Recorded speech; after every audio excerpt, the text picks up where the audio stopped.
Audi's gonna bring cash. Audi's gonna buy tools. And yeah, Audi can't bring in a top-end driver. Maybe Carlos Sainz hesitating about Audi was for the best. Maybe they might fail, and they might not be the next Red Bull. Gerhard Berger, Red Bull ally and former teammate to Senna, who knew his place around him, brought to my attention a notion that the ambitions of Audi might not match the expected results. And I kind of agree with what Berger has to say, given the fact that he was right there at ground zero when it came to Toro Rosso's inception, and also coming back from the idea of James Key, saying that Audi's true competitiveness and aspirations will not really materialise until 2027, Audi's second season as being a team. Or might it be their fourth season? Because it really depends on how you brand Audi these days. For 2024, Sauber's changed its concept from the one that so famously had a weird-looking airbox, and that will go down in history as the basis for a rule change. And of course being famous as giving giving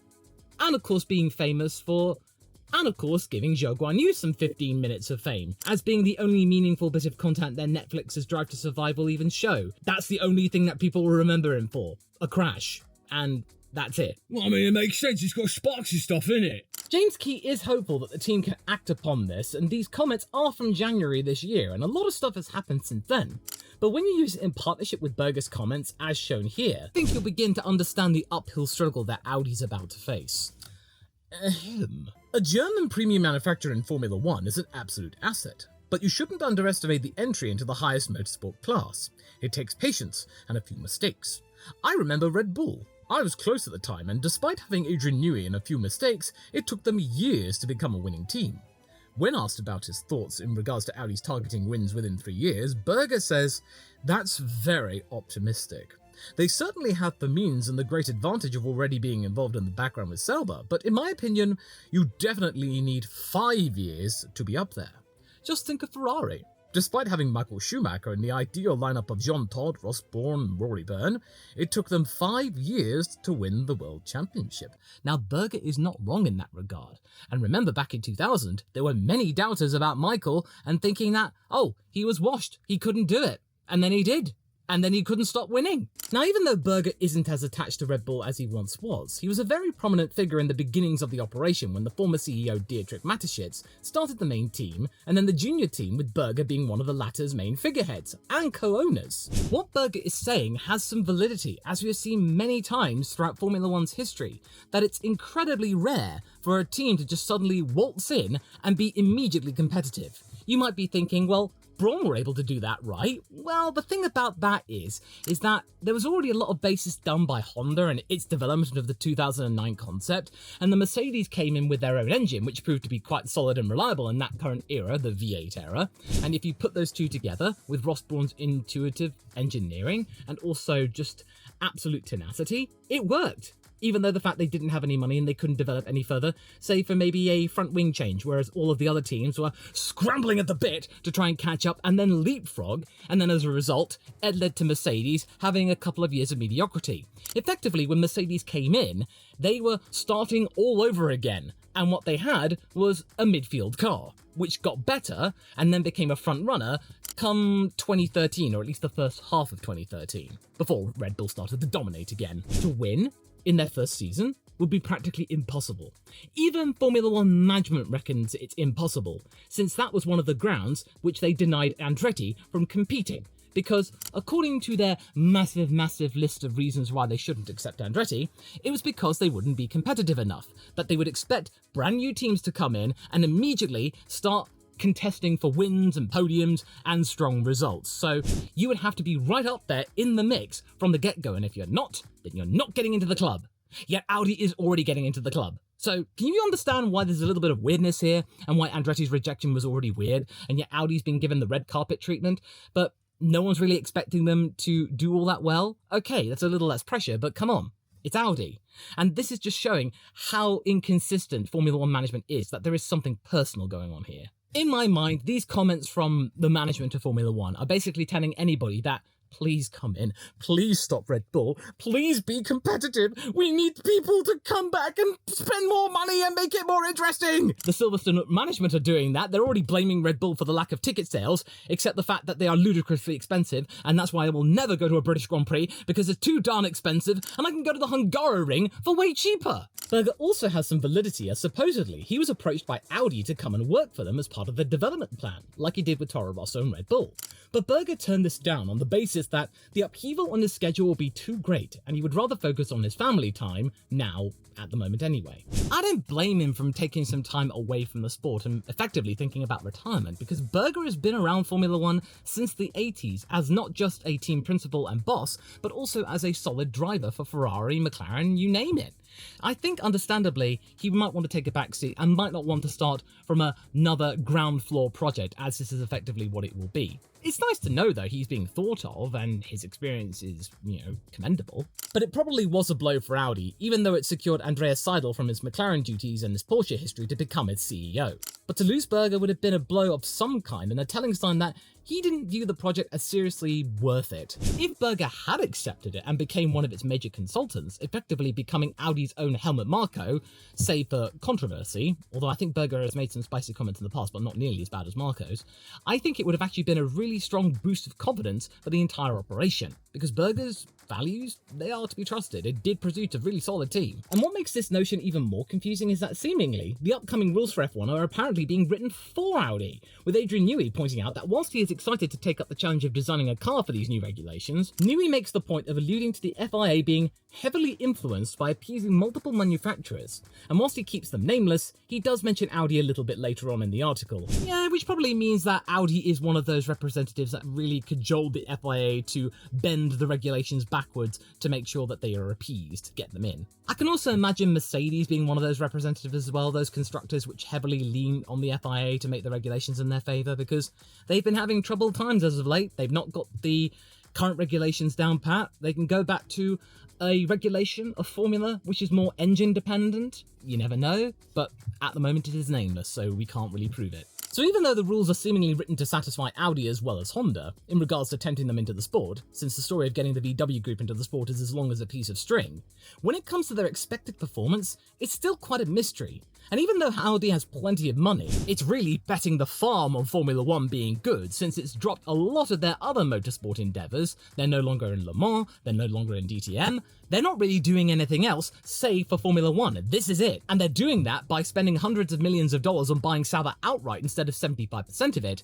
There's still not a guarantee that they are going to be a team that is going to perform right from the get-go and immediately when you get to the first race. So far, Audi and Seidel have claimed that they've been making waves, they've been making hirings, that they are hoping to increase their staff count by 50% by the time they start properly in 2026.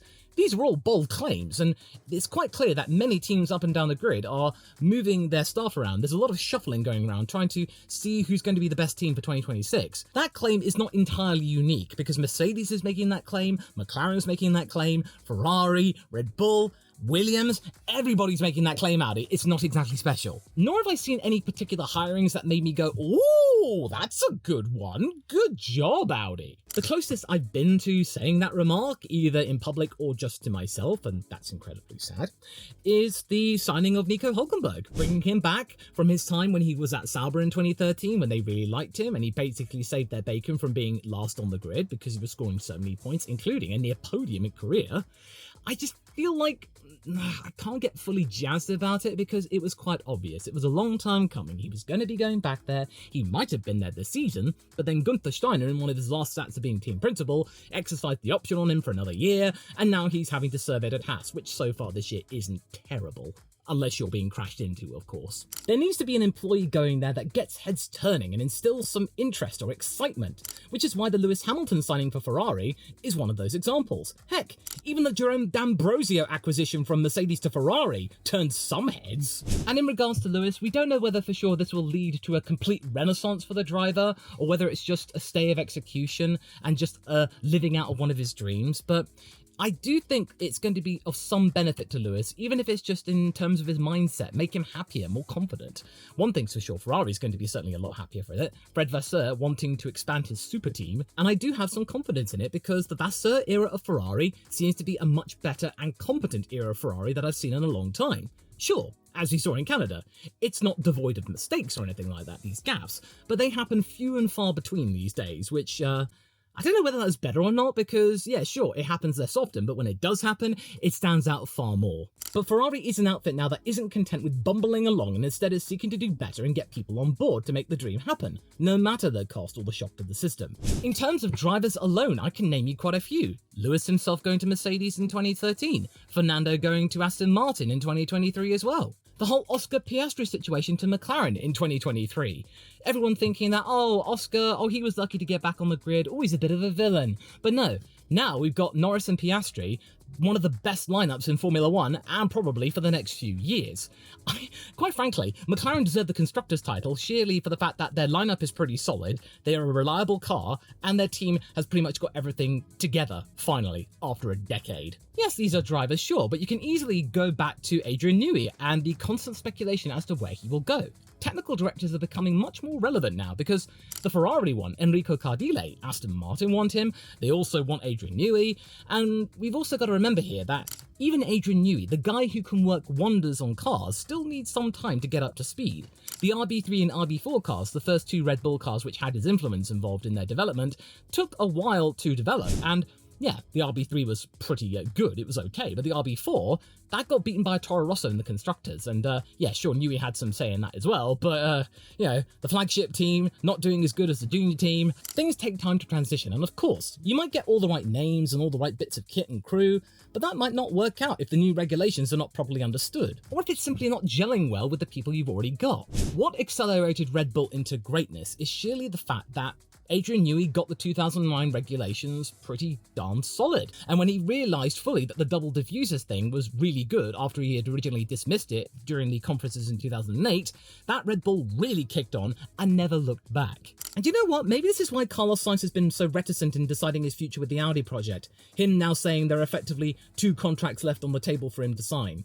Things looked pretty solid last year when Sainz was linked to Audi, and that was when Alfa Romeo weren't exactly terrible, but they weren't impressive either. The supposed perks for Sainz looked pretty solid too. An ambassadorship for life, a really lucrative contract, a long-term contract, everything was looking really nice, and Audi were being Audi. And this was before they bought the team outright. Things were looking likely that, yeah, after Carlos's time at Ferrari, he might look to become the team leader at Audi. But as we've seen with Alfa Romeo becoming Sauber, the uphill struggle is looking increasingly real, and I'm not sure whether or not Carlos wants to be right at the back because currently Sauber are last, and they are not looking any closer to be getting any better at getting points. Even Williams is scoring points, and their situation right now is looking kind of equally pessimistic. The supposed perks on offer were also very impressive to the point where Red Bull and Helmut Marko couldn't match them, and everything that sorted out between the two parties, but now that's all fallen flat. We've had months of dithering from the driver and months of flattery and passive-aggressive press releases from the Sauber operation. And it just makes me think, if they are really struggling to get Carlos Sainz on board, he thinks he can do better, even though Red Bull and Mercedes have effectively closed the door because, Mercedes want to have their own cake and eat it. I do feel like Sauber and Audi are really struggling to get anybody to take them seriously because this year, 2024, it's not looking entirely serious. Perhaps this was a long-term project that was too long for Carlos Sainz. Everybody now thinking, well, yeah, sure, Williams is a long-term project, but they seem to be a couple of years ahead. Another thing which could throw some of Audi's aspirations into doubt is that the current guys isn't doing that well, and that it's quite unhelpful in tempting drivers to their team, especially when their current drivers are not of the interest of the current team principal. I've likened it to a situation where they say that Audi's constantly rebuilding, restructuring, and replacing either staff, and items and equipment to try and get themselves ready for when they become Audi wholesale, the brand is fully transitioned and everything looks hunky-dory. But right now, it's all changing, with Bottas's engineer being replaced without him being consulted, and that leading to many mistakes during the Miami Grand Prix. And Zhou and Bottas, they are afterthoughts. They would have been replaced sooner had they not had some buyout clauses or they'd have to be paid off. It's just like, you get the feeling that those two drivers are not enjoying their time there, and the team's not really bothered about whether or not they do well. Because quite frankly, what's been going on at Sauber has been utterly dire. I've seen many seasons where Sauber have been right at the back, but that's due to them just being, well, not fast enough. They're trying at least to score points, but right now they don't seem to be trying because they promised upgrades to their pit stops, but even in Canada, they weren't looking all that stellar. And their unreliability, man, my goodness, Alpine were bad last year. Sauber seemed to be the least reliable car there now at the moment. I could easily count maybe 2, 3, 4 points that have been handed back to other teams and drivers simply down to the fact that either Sauber get their pit stops wrong, or their engine goes kaput, or other bits and pieces fall off the car. These instances where Sauber could have scored points but they didn't, no, they're apparently the foundations that have resulted in plenty of mistakes. So, okay, Audi views this as building foundations. Well, their foundations so far look incredibly shaky and not exactly encouraging, especially if you want to get Carlos Sainz on board or any solid driver. But you know what? I think Audi aren't all that bothered because it's not them being seen to be incompetent. It's Sauber. It's a legacy name. It's a brand now that Audi's bought the team outright, so what does it matter? Their name is not being attached to that team. Sauber are the ones that are struggling and doing bad, and they have a history of being bad and mediocre and right at the back, so, you know, same old, right? But if I were you, I wouldn't view Sauber as Sauber anymore. No, that name is effectively dead the moment Audi bought 100% of the company. It's now just a label for Audi to just get on with changing, bumbling around, trying to figure themselves out, and then they can become Audi once they've sorted themselves out and they have a good handle on Formula 1 in these brand new regulations. The team is essentially the automaker now, since their team representative doesn't view the entities as two separate ones, but instead the same team and the same task in doing better. This is more likely that they are trying to emulate the likes of Red Bull. When they bought Jaguar from Ford, they managed to spend about $1. It was $1 from Ford, because Ford, they were hoping for greatness, especially after 1999, when they were really good and 4th place in the Constructors with Stewart, and then they completely fell to bits. They didn't get any higher than 7th in the Constructors after that. Audi, though, instead of just buying it for $1, and instead just put all of that money towards just getting their handle on their infrastructure, are now having to spend several $100 million just to buy out the shares from the existing Sauber customers. And another thing that Audi cannot emulate from Red Bull is that back when Red Bull bought Jaguar, there were no expectations at all. When Dietrich Mateschitz bought that team, everyone was just like, what? A drinks company buying an F1 team? Oh, this is going to be fun. Watch them fail. There were no expectations of them being right at the top of the grid, let alone in 10 years, 5 years, as long as it took, nor were they expected to assign Adrian Newey. It was all crazy at the time in 2005. They were just expected to be just there, minding their own business, maybe right at the back, but they did not do that. They made use of that time, and they didn't fall back any further. Jaguar was 7th, 8th in the Constructors. They remained in the same place as well. They slowly evolved into something quite serious and legitimate, with not only the main team, but the Toro Rosso team as well, having managed to secure the future of Minardi, becoming quite the tight operation. As for Audi, there are far more expectations set upon them because there are far more things expected of them, and there's far more attention. And another thing which I think makes me think that Audi can never be Red Bull is that back when Red Bull started, they managed to secure a very solid name driver in David Coulthard. Yeah, you might not think much of David Coulthard these days, DC and EJ with their podcast and media operations, but back in the day, McLaren and Coulthard were like that. He was the piece of furniture there, and he did win quite a few races and was 2nd place in the championship one time. He was a front-running driver. So for him to commit his time to Red Bull when he could have easily retired after being dropped by McLaren for Montoya was a clear sign of confidence he believed in the project, and he was right to do so. By the time he left, Red Bull were ready to get wins, take championships, and even he found himself getting a little bit of silverware while he was there. It wasn't a complete waste of time, and now he's got an effective job for life. Right now, I don't see the growth path for Audi at all, because nobody's really believing in them right now, and the expectations for them are increasingly high.